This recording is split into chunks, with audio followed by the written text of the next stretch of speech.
let's see. If you share my Facebook link, it's gonna come on. So we're gonna be live. Um, on your Facebook, I think Okay. that's how that would work. Okay. This is great. I love I learning new stuff. know, I know. And then, okay, we're now officially live on my Facebook page. All righty. Yes, and So I I am I am gonna hit record. So wonderful. Zoom records Okay. when we get ready to start, but no need for us to record this. All right. Good deal. So on Facebook, hey, you guys, I'm really super excited. We get ready to do Shift Happens that we do every Tuesday. And Jim Gale is with me. Oh my God. It's going to be so awesome. Edible landscaping, y'all. We're gonna have some fun. Yeah. Yeah. It's lunchtime. So, Yep. yeah. Moringa seeds, but these are for Oh, planting. We'll talk more about those in a bit. oh, superfood. Yes. Well, we are building a house right now. So it's perfect timing. we, yeah, yeah. I So, and love I it. love the suburban garden. Yeah. Oh gosh. So, It's gonna be fun okay, to good. I dig got, in and design your yard into All a right. food production Sorry to system. interrupt. okay. Karin, showtime. Yes. You ready to rock and roll? You know it. Awesome, Always. awesome. Have a fantastic show, guys. Here we go. Thank you.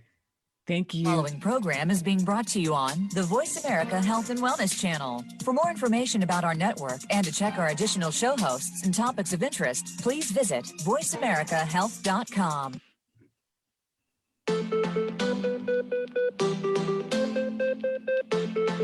Like so many others, who you are is largely a result of your past.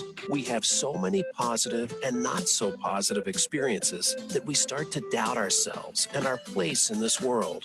Let the healing process start now.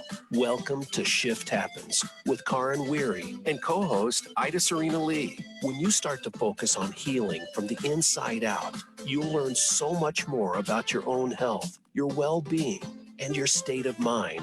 Once you've started on that, the rest gets a little bit easier every day. Now, here is your host, Karin Weiri and Ida Serena Lee. Hello and welcome everyone to Shift Happens. I am your host, Karin Weary. And when I'm not here on Shift Happens, I am a licensed marriage and family therapist and breakthrough life coach. And the breakthroughs you get through are, especially if you are struggling with anxiety, PTSD types of things, or just feel stuck in your life, because that happens. We can get caught up in the same behavior patterns and just feel like we keep banging our head against the wall. And there's no need for you to stay stuck there. We can get you unstuck. And with the way that I work with people, it's a very specific way, and I can get the probably 95% of the people that I work with unstuck in 1 to 6 sessions. So this is not a lifelong, year-long type of situation I'm talking about. However, today I have a really exciting guest. I am so excited. I have been just sitting on pins and needles, waiting to talk with my guest today, Jim Gale. Let me tell you a little bit about Jim Gale. He is an entrepreneur, an inventor, an eco-village developer. He's launching Food Forest Abundance, which will promote and sell decentralized food, water, and energy systems around the world, focusing on food forest installs. His long-term vision is food forests and edible landscapes everywhere. And, I just came across you, Jim, just um, haphazardly being on Facebook, scrolling around, and then my good friend Karen Kelly, who has also been a guest here before. She's an integrative ARNP nurse. We know I'm all Wonderful. about holistic health. Yeah. And there you were, Jim. And I was like, I looked over on your Facebook page and saw some of the work that you're doing. And I saw you take this one young woman around on her suburban garden, and Yep. how it looked like a regular garden with these beautiful plants, but it was a lot of it, if not all of it, edible. So Jim, thank you for being here. Well, thank you, Karin. It's a pleasure to be here. It's an honor to speak about the solutions to the biggest problems in our world and to break through the myths that we all hold in our head, the programs that we've all been, in my knowing, strategically intended to have these programs that don't allow us to be free. But our job is to break through those programs and help people see the light of how easy it is to be self-reliant, to be healthy, to be sustainable. Oh my gosh. Everything that you just said there was just making me, every cell in my body just kind of jump and dance with joy. Yes. Yes. Oh, we have so been programmed to think that we're weak and we had no immune system and we have to go hide in our houses and whatnot. Oh. And yeah, eat this poisoned food that we buy in the store. Yes. So tell me a bit. I think this is probably a little bit outside of the box of how people think when you're talking about finding freedom from gardening. Yes, it's way outside the box. And a little bit about how this inspired idea came to me. I had sold a mortgage company, did over $1 billion in revenue. I bought a boat. I lived on the ocean for a year, and there was something missing in my life.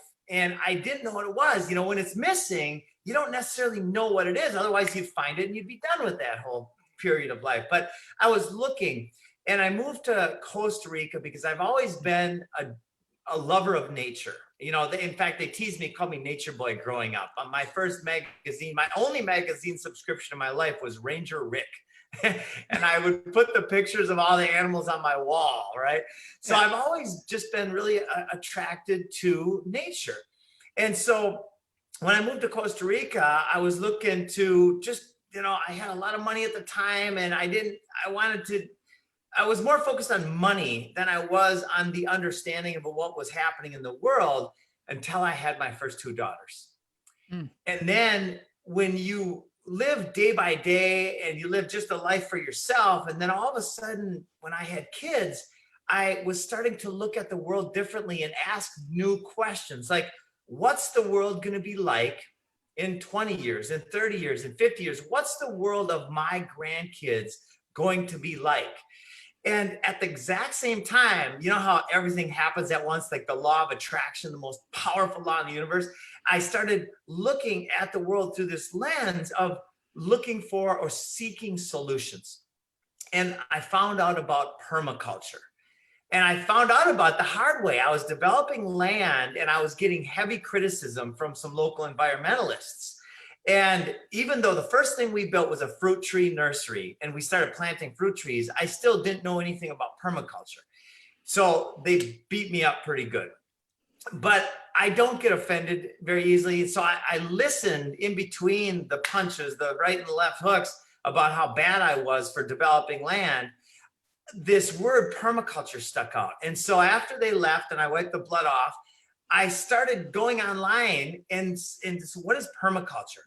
And it took me down the rabbit hole, because when I learned that how we're treating our Earth's resources is radically unsustainable. And then I learned about this climate change topic and the global warming topic, and I started going, well, that doesn't make sense. And what I learned from there was that the same families and people that are producing the poisons of our world are also creating the narrative about green and sustainable and eco-friendly. And they're using a half-truth to lie to us, quite frankly. Because this idea that population is the problem is a false narrative. What the truth is that the poisons are the problem. And that how we use the land of our homesteads is the problem. So I went completely in, and I came out the other side asking, for the last 10 years, my question has been, how can I use everything I have, every ability I have, how can I grow it and ask new questions? And how can we create a trend shift that, I think it was Victor Hugo who said, there's one thing more powerful than all of the armies of the world, and that is an idea whose time has come. That's what we're doing. we are showing the world how it makes sense on every level to grow food instead of lawns. And those are the myths that we're going to explode today on the show. Oh boy. Here we go. Yes, this show is really all about myth busting. I am all about that because you know what? Here's the thing is that I believe, and this is one of the things I love about Vishen Lakhiani of Mind Valley. Love it. Yes, right. I love one of the words that he came up with was rules, and that's a combination of bullshit rules. Yes. So, in other words, take a look at some of the ways or the beliefs or the thoughts that you have that just seem as though they're yours.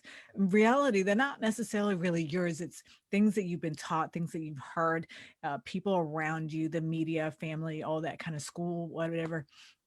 And just because they have been telling you that and you have been living this way, it doesn't necessarily mean that that is what's right for you at this point in time. So when you zoom out a little bit and take a little bit of a bird's eye view and take a look at, okay, all right, where did this come from? Is this really working for me? And to me, it's always made sense that, the poison and the pesticides and all that, it's suicide. And why are we committing suicide, right? It's a slow suicide, but it is. Definitely it's suicide. Yeah. So you went to Costa Rica and you developed eco forests. Is that Eco villages. Eco villages. So I'm a solution-oriented optimist. I also feel like I'm an independent in my thinking. Anytime I flush out a belief system that I'm holding, which is a barrier to truth. Well, all belief systems are barriers to truth, whether they're true or not. They still filter reality, as you know, with your profession.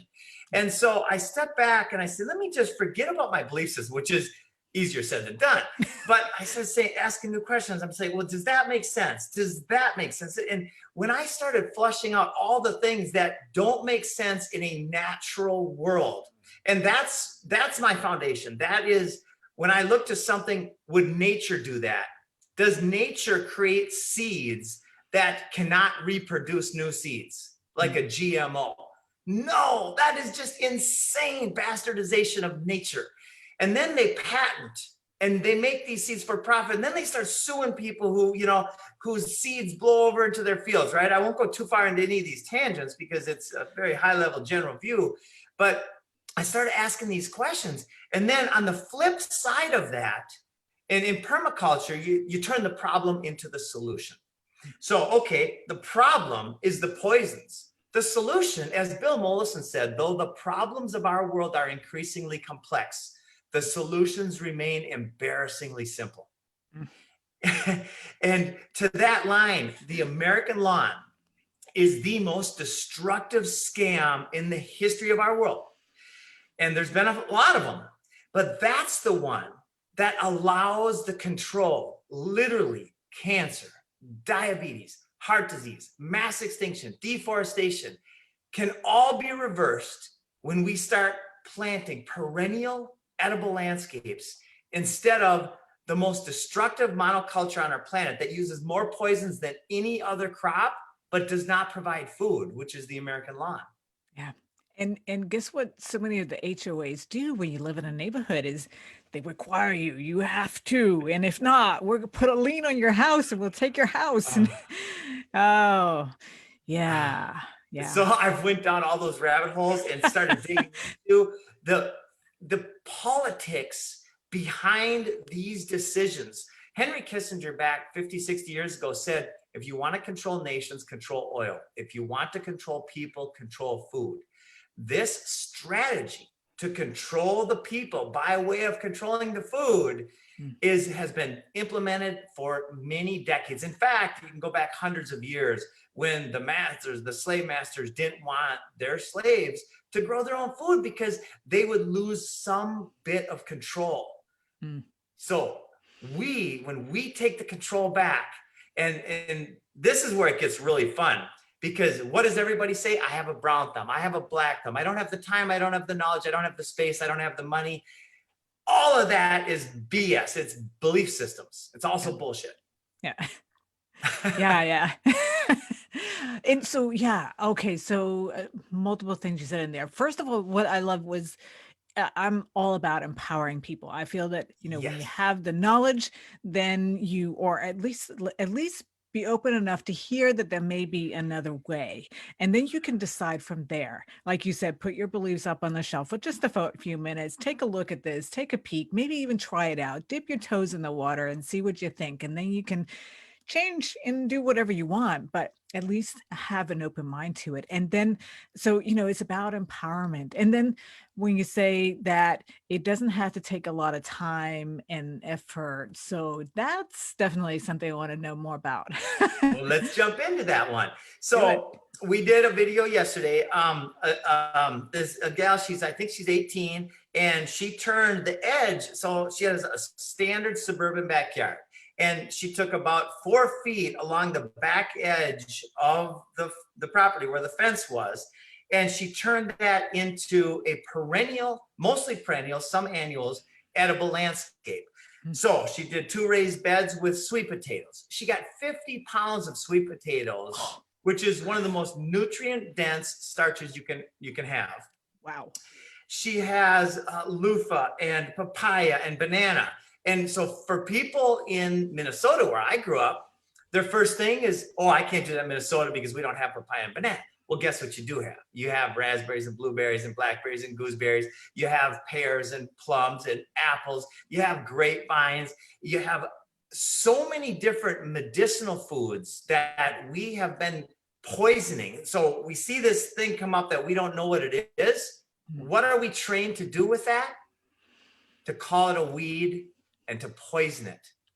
Yeah. Now, the poison producers, I won't get into any names here, but the poison producers have been sued for billions of dollars. And their last caveat was, we'll pay this fine to all these people that have gotten cancer and died, or their families or whatever, as long as we can keep the product on the shelf. That's just, how is that possible? Right. Yeah. Right? Keep on poisoning people. And Yeah. So the solution is to choose to eliminate the poison. So the time she spends about an hour a week creating the system. She spent a half an hour to create 50 pounds of sweet potatoes. A half an hour. I mean, wow. The return on that time invested is incredible. Now, how much do you, and to your audience and to everybody out there, how much have you managed the forest that's down the street from your house? Oh, Not that's at a all. silly question. Yeah. Why is that? Because in a natural system designed to use and mimic natural processes, we can call them God-given processes if you want. Nature does all the work.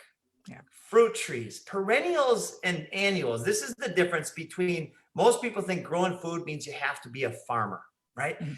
So when you plant perennials and you have the right types of ground cover and the right types of mulch mimicking a natural forest, a half an hour a year to trim that tree will produce the highest yield. That's all you have to do. Wow. Yep. I can do that. Yeah. And then the time, and then you take the time it takes to make the money to actually go to the store, which takes a lot of resources. The average food comes from 1,500 miles away in the United States. Yeah. So it's radically unsustainable. This supply chain touching 6 or 7 people's hands and 4 or 5 vehicles. When we start taking a percentage, 20, 30, 40% of this food and growing it locally, we literally change all of the problems, the biggest problems that humanity faces. Yeah, that's incredible. That is just incredible. And thinking of 30 minutes, because I'm thinking, well, I'm in Florida. The weeds, they really like to grow here. That that takes some time to pull those guys. And so how do you do that? We only have a couple minutes before our break, but that's such a great question. That's another, and please ask, that's what's so important, is flushing out the individual's blockages between the understanding of growing food and compare it to lawns, right? So the time and resources that we take to manage our lawn, that if that same amount of time was spent growing food, like the most weeds have a very important purpose. And then other weeds are plants that are more cumbersome, more time consuming. But when you plant them correctly using 6 or 7 inches of mulch on top of cardboard, then 90% of those weeds will not come through. And then when they do, and this is a big one, most people pay a lot of money to stay healthy. They go to the gym or they buy organic food at the grocery store. Gardening is found to be as effective as going to the gym and meditation for your health. So now you just stacked functions. And that's another principle of permaculture. When you actually have one function, one element of your day, that not only does it make you feel better, but it also provides you food and saves you money. Right. Oh, you tripled your effectiveness for that half hour or hour. Wow, that's incredible. We're going to have to take a short little break to listen to a couple messages, but you're definitely going to want to have to come back because we're just busting a whole bunch of myths right here, right now. All right. So we'll be right back with Jim Gale after these couple of messages. All right, all clear. All right. Okay, but we're still live on Facebook. So Jim. Oh, okay. Yeah. So this is really, really cool. And like you said, just really compounded. So that's been my problem then, because it's been a while since I've gardened, because I live in a place now where I don't, which has been a blessing. It's been wonderful, but now I'm getting ready to have a garden again. So now I know what to do, because I never put that much mulch down, and I didn't use cardboard either. Yeah. Right. Yeah. Wood chips are great. Yeah. I love that. But I always like the pine mulch. Is that good? Pine bark? It is. For most things, it is. Yes. In general, it's great. Yeah. Okay. Yeah. Okay. Yeah. So basically permaculture sounds like it is, working the way the local nature works, right? They're kind of like xeriscaping, my understanding of xeriscaping in a way. You nailed it. It's mimicking patterns found in nature. So in a proper system, you'll have 4 or 5 basic elements. You'll have the plant, you'll have a nitrogen fixer, or plants that actually heal the soil. You'll have a pioneering plants that'll dig down and create waterways in the soil. You'll have the mulch on the top, and then you'll have however the watering system goes, however they get their nourishment. And so for that, you have what's called chop and drop.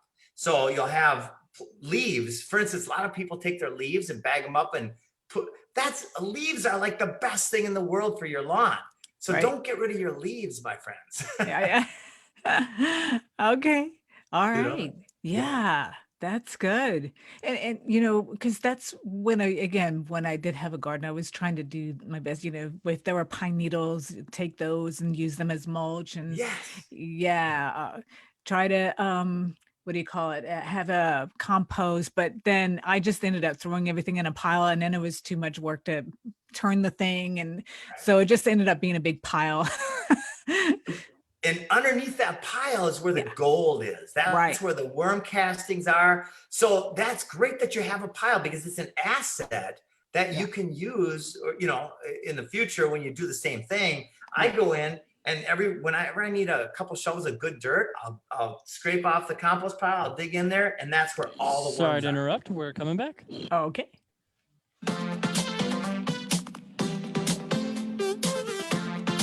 You are listening to Shift Happens with Karin Weiri and Ida Serena Lee.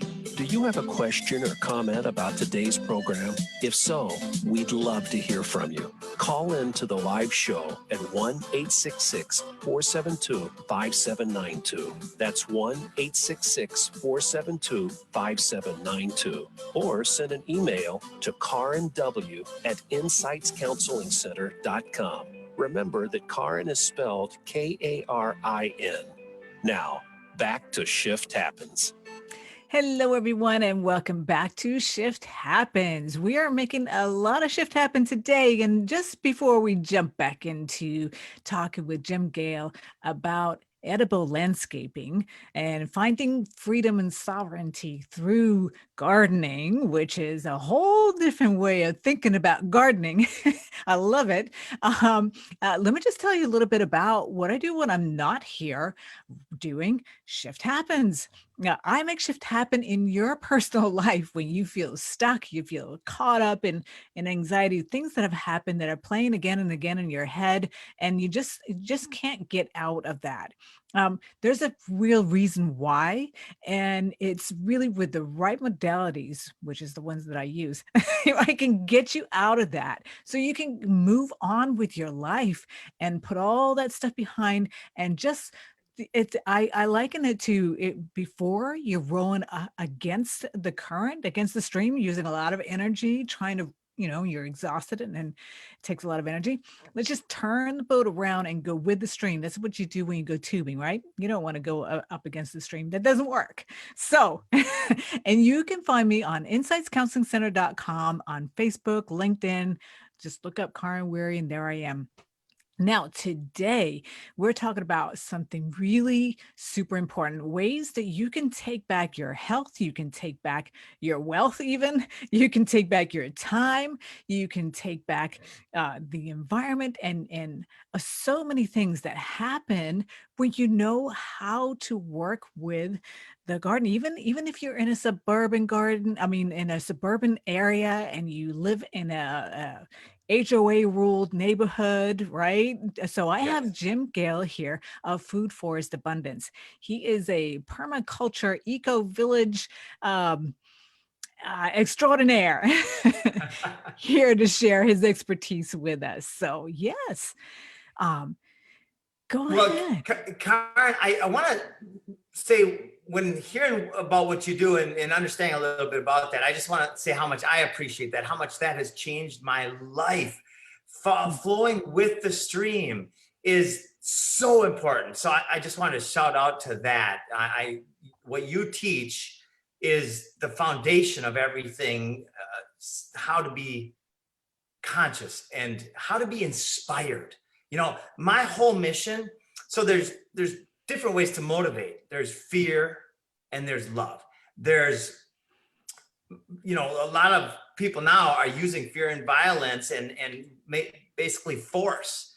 Our job at Food Forest Abundance and our job as awake people in the world is to inspire. That energy of enthusiasm is the foundation. It starts with faith and courage. And once you start rising that energy, then you can start seeing the world so much more clearly. And it's been such an amazing process for me over the last 15, 20 years to settle in and to check myself, to know. And this, by the way, is also permaculture. Permaculture comes from the terms permanent and culture, which basically implies sustainability.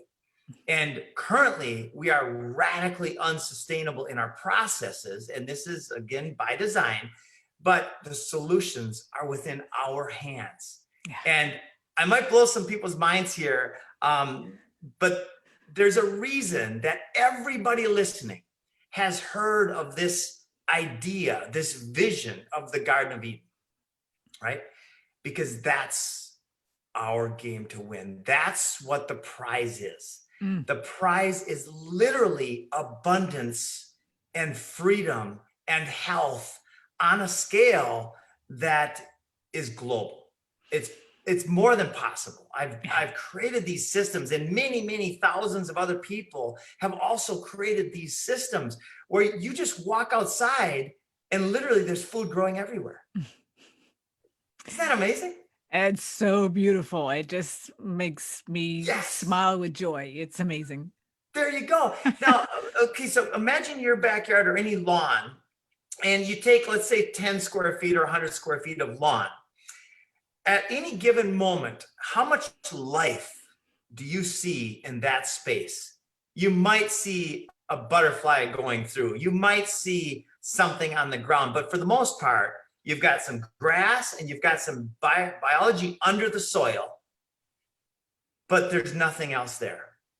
Now you take the same exact size of an area that is a permaculture design, and I'm going to get into the layers of a forest, right? You start with the roots and tubers, the stuff that's underground, the potatoes and the turmeric and the ginger and all the tubers that are underground, the yucca and taro. And then the next layer is the ground cover, the moss, like is the herbaceous layer. And then you've got the layer of the short berry bushes, and all of these can be edible. Then you have another layer of short fruit trees, and then tall fruit trees, and then you have vines. So in a properly designed food forest, oh, and by the way, the Amazon rainforest was a designed food forest 5,000 years ago. Really? And yeah. Wow. That's according to the archaeologists. They've got this new technology where they can see where all the cities were in the Amazon. The whole thing was a big city, like cities everywhere. And they designed and cultivated their food forest. And then they went away, right? And there's a bunch of stories on how that might happen. But what they left was 5,000 years later, there's food growing. It's the most biologically diverse, abundant forest in the world. That grows on its own. That grows on its own. Exactly. In fact, the more we mess with it, the less it grows, right? And I'm a big fan of humanity. When humanity rids ourselves of the ignorance, the systematic ignorance, the programs, the television, right? The govern, which means to manage or control, and mente, which means mind. Wait a minute. Isn't that mind-blowing? When we start thinking for ourselves and using our discernment and then being educated on the most important facets of life, which are how to be healthy, how to be well, and psychosomatic, mind, body, spirit. That's when, and that's happening now. I mean, the apocalypse means lifting the veil, the age of enlightenment. It's all so beautiful right now. If we focus forward and we turn our gaze, our energy to the tools that nature, God has provided us, our prize is the Garden of Eden.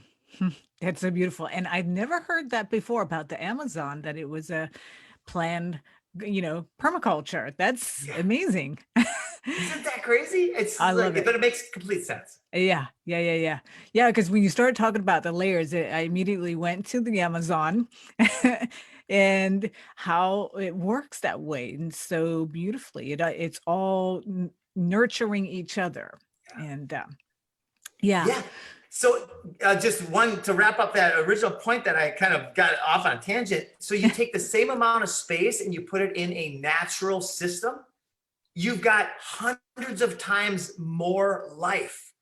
And so I quote from the Game of Thrones, this isn't a fight between squabbling houses. This is a fight between the promoters of death and life. Like, this is a big deal right now, what's going on in the world. And to focus on the solutions is what I'm all about. And enthusiasm being the foundation. Exactly. That's what I've been saying for quite some time. Is like, just need to get rid of the political parties and just look at, this is a problem, what's the solution? This is a problem, what's the solution? And just be done with it already. I couldn't agree more.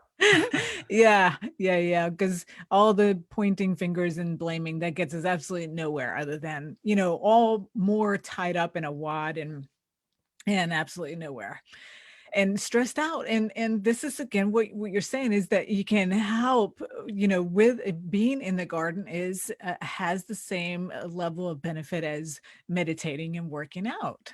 Yeah, in one segment, in the health segment for our minds and our bodies.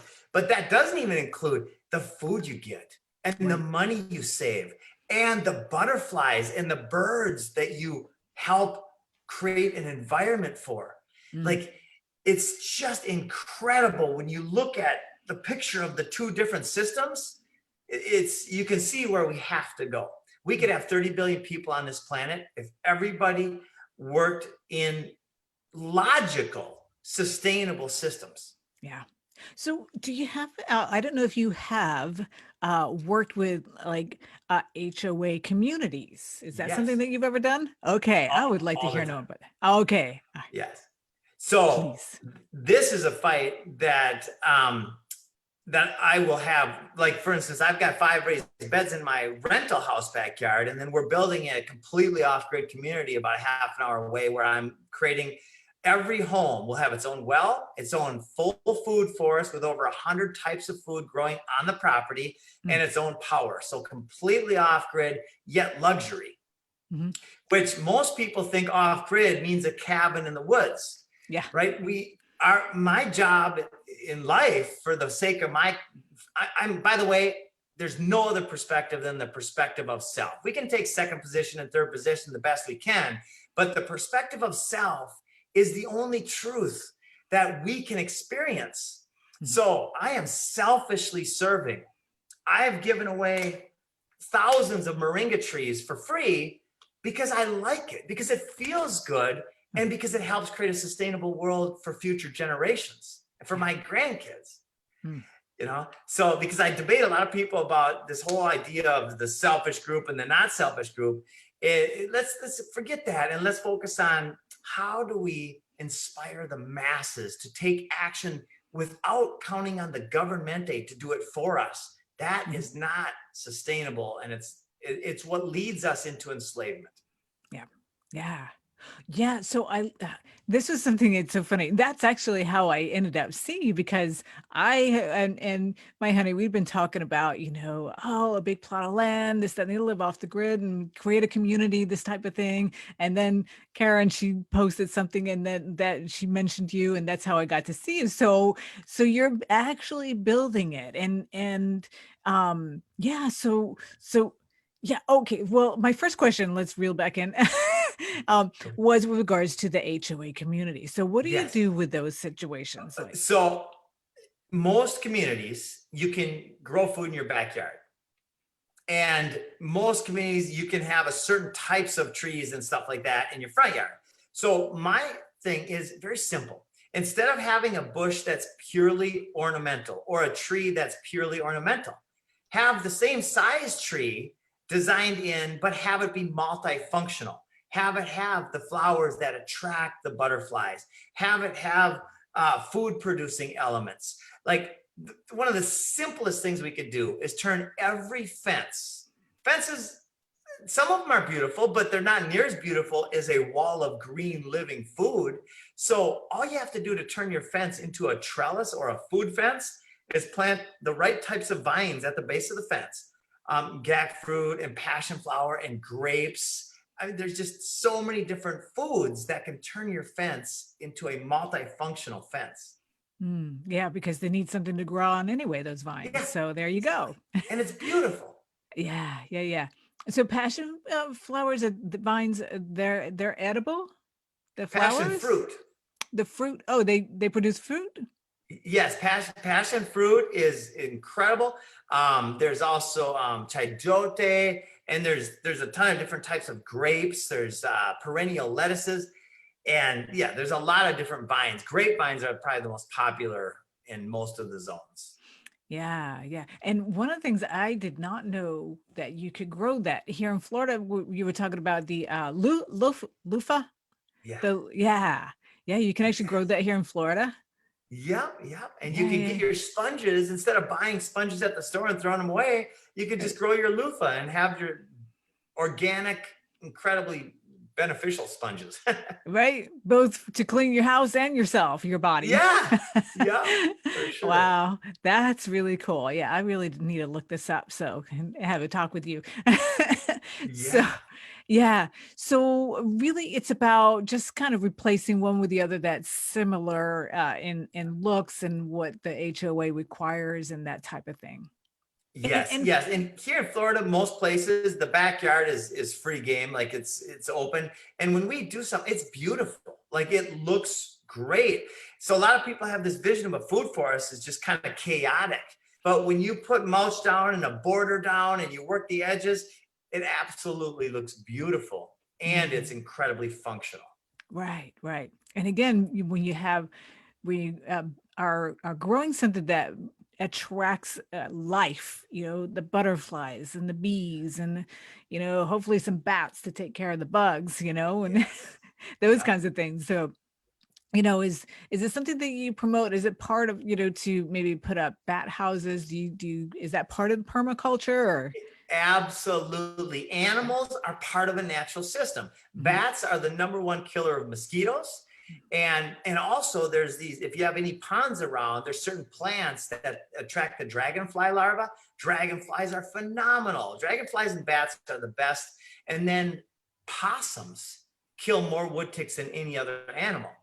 Tens of thousands a year. The possum is the wood tick's #1 enemy. So you put up possum boxes and bat boxes, and now you've just made a serious dent in your wood tick and your mosquito populations. Wow, that's awesome. Yeah, we need a lot of bats. That's for sure.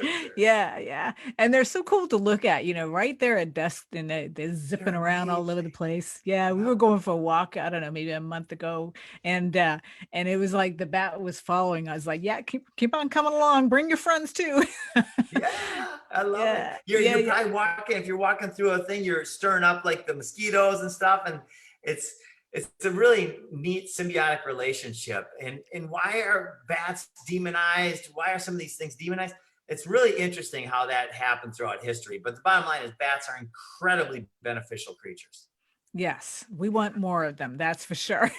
Yeah. And so we are going to go ahead and take another break before we talk more with Jim Gale about food forest abundance and creating off the grid life that doesn't require you to live way out in the woods by yourself in a little wooden cabin, a tiny home, or anything like that. So I am excited to hear more about how that works when we come back from these messages. Awesome.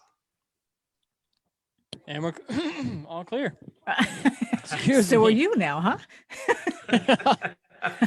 Second I went to talk and just like snuck up on me. Yeah. You need to oil your vocal cords in the meantime, right? I just got out of middle school, so. Yeah, there you go. Yeah. Speaking of which, time for me to water too. Yeah, I'll be right back. Cheers. And at some point, I'll just get into this moringa sign and just talk about this one tree that everybody can grow. Yes. I've been hearing about it, and just it's like superfood, the superfood of superfoods. Yep. It's crazy. And it's so easy to grow. Some people grow them as annuals. A lot of people here in Florida grow them as perennials, of course. But I'll get into the details on it. And then you can buy a bag of 1,000 seeds for like $25 online. And these aren't to eat, although you can eat them. They're actually to plant. Okay. So. Okay. So are they small trees or big trees? They get big. Okay. But you can chop them any way you want. You can shape them like a bonsai. You can chop it, like you can have one in a pot and then bring it in during the winter and keep some artificial LED light on it in the daytime. And you can propagate, you could chop them off to 3 feet and it'll just start growing again. Wow. 10 seconds. All right. Oh, man. You need more water, Aaron. Let's try that. Yeah. Got those vocal cords all lubed up, ready to go. There you go. Much better. Here we go.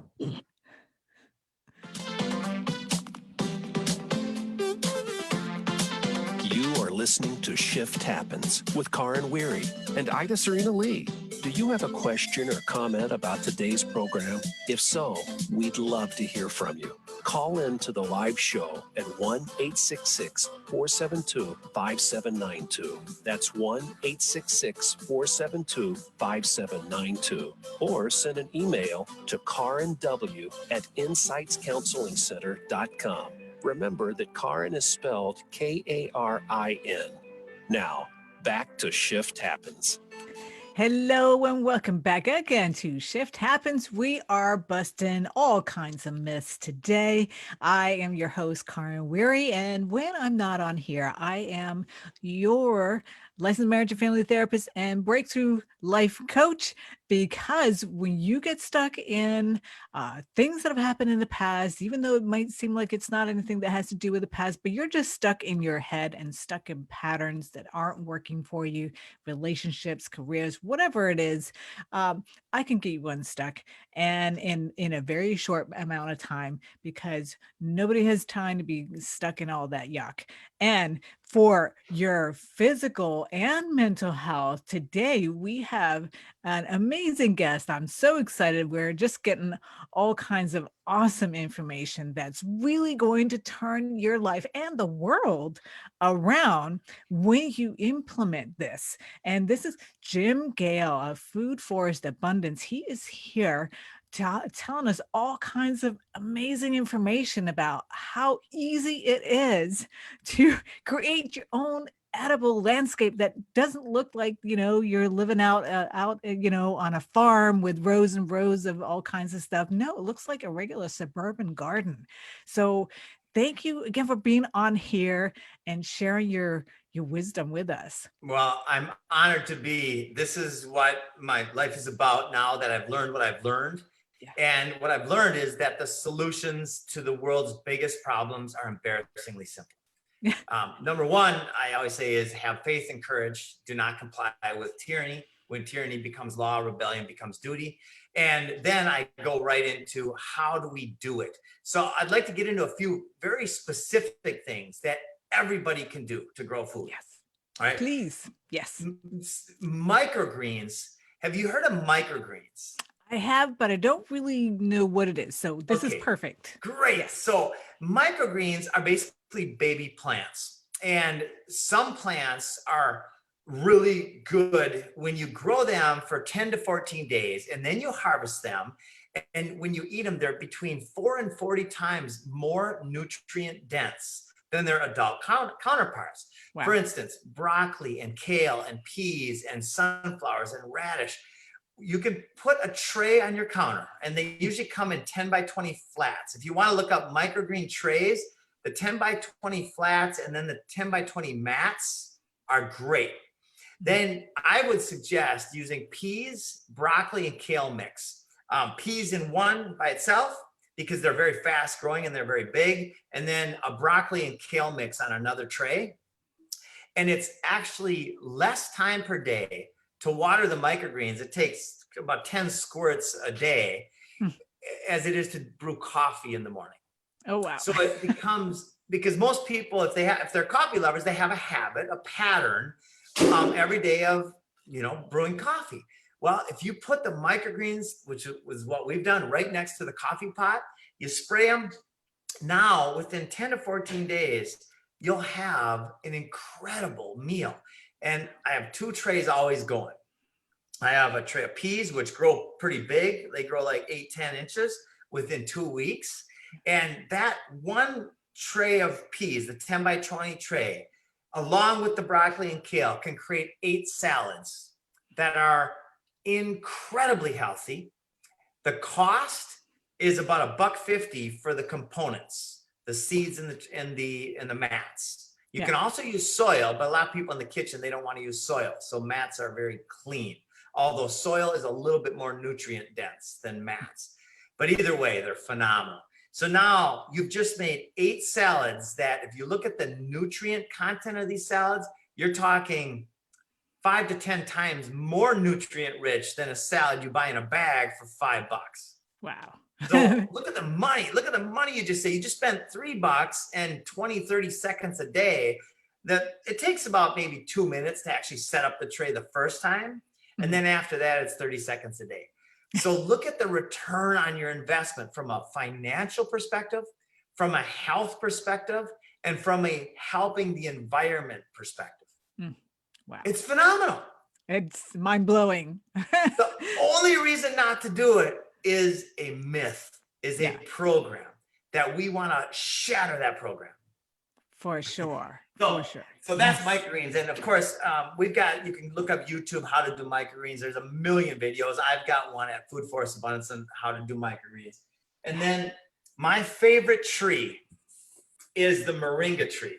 Yeah. Now I'll just give you a quick view of this, and then I'll read off of it.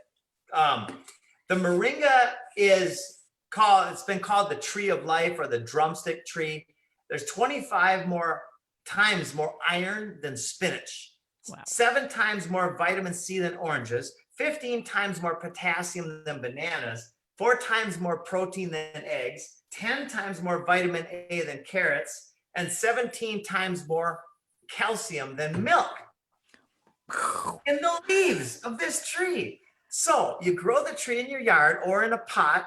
If you're in a cold weather, it doesn't like cold weather. So you'd have it, if you're in Minnesota, you'd have it out, May, June, July, and August, maybe September. And then you'd cut it off because it's going to be 15, 20 feet tall. You'd cut it off and you'd bring it inside. Now, if you want to propagate new moringa, you just take some sticks, some branches, you cut them off at a 45 and you stick them in the dirt or in a pot. And now you've got a new tree. Like, you wonder why this is the miracle tree. There's been communities in Africa where all the people were malnourished. The kids were dying. They had distended bellies. They were really sick. And so they brought moringa leaves in and they mixed moringa with all of their indigenous food. Within a month, they were healthy. Wow. Within a month. So you can buy these seeds online, moringa seeds. You just go anywhere and look up moringa seeds, and you get like 1,000 seeds for $25 or $50. Or I actually think it can be less in some places, but this is what we got. Eden's Garden right there. Okay. And I don't know them really well. I know that their seeds are awesome. So I don't get anything for sharing that except for the joy of knowing that this is how we change the world, is by becoming producers as well as being consumers. Right.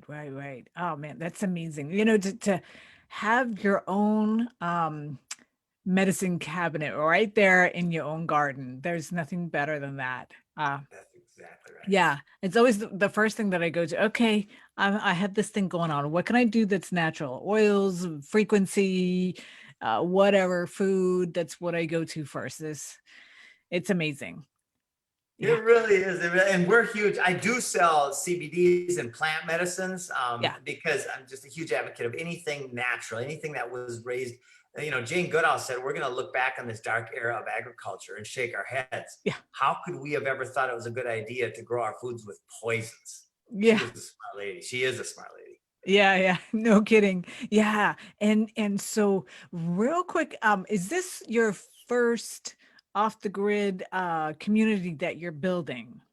So it's the first fully off grid. I have built communities which were written up in the New York Times in the mountains of southern Costa Rica, middle of nowhere. We built like 72 houses, food growing everywhere. The first thing we did in several different communities is just plant loads of fruit trees, and then the layers of food, the roots and tubers, the beneficial plants, and the beneficial plants serve so many functions. They attract beneficial insects like pollinators. They also fix the soil, and they also create flowers, and they're beautiful.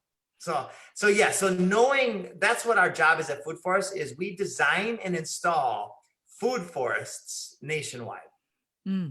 Okay. Wow. And so depending on, the environment and the climate and all that kind of stuff. So you do that for private homes, communities? Anybody who has a space that wants to turn it into a productive space, we work with whatever their goals are. Some people want short-term food because the food supply chain, food security, this is going to become known very, very soon. The food supply chain is in big trouble. And there's already a lot of communities around the world that are suffering from that. Not so much here, but it will come. The futures prices of different soy and corn just shot up through the roof this last week because it's starting to become realized. So yes, food security annuals are better for short-term food, and perennials are better for long-term food. Gotcha. And so how do we find you? If someone is hearing this, please share with your friends and family, this episode. The link is a evergreen link. So whenever you have this link, go to it. Doesn't matter if it's next year or whenever. So how do people find you, Jim? Well, thank you for asking. My company is called Food Forest Abundance. I've been getting 80 to 100,000 views a day on different social media sites, Clapper and Facebook. We have a website, foodforestabundance.com. And also, I'm very accessible. And my email is jimpgale jim@gmail.com. And that's Jim, P as in Patrick, Gale, like the wind, @gmail.com. Gotcha. Because you're just coming in like a gale force wind and blowing all these myths out of here, right? Yes, the inferno, the embers are smoldering, and we're exploding this idea whose time has come about it's a trend shift that has to happen, and it makes sense that it happens on every single level. Yeah. So you've seen that people are really kind of waking up to this concept. More people are doing gardens this last year than any year since 1943 or 2. Wow. Like, yes. Yeah. Wow. Wow. So what a gift that has been. And thank you so much, Jim, for being on here, taking the time out of your schedule to share permaculture with you. That is so, I've heard the word and I know, but I never really dug into it. So this was beautiful to learn more about it and, how beneficial this is to you individually as a human being, your family, your neighbors. I mean, the ripple effect goes out and out all the way to the global, so this is huge. So yeah. It's the biggest, most achievable answer of anything I've ever come across by far. Wow. And so simple. I love simplicity. I'm all about simplicity. So y'all know what I always say. Go out there, look up Jim Gale, foodforestabundance.com, and check him out. Figure out how to do this and share with everybody. And so that we can have you with all the benefits that you're getting from this, go out and shine your beautiful inner light, because we know that every single one of you have special talents that nobody else has, that the world needs. So thank you. Thank you, Thank Jim. you, Karin. Thank you, everybody who listens. Yes. And have a beautiful day. All right. Thanks, everyone. Ciao. All clear. Great show, Karin. Thank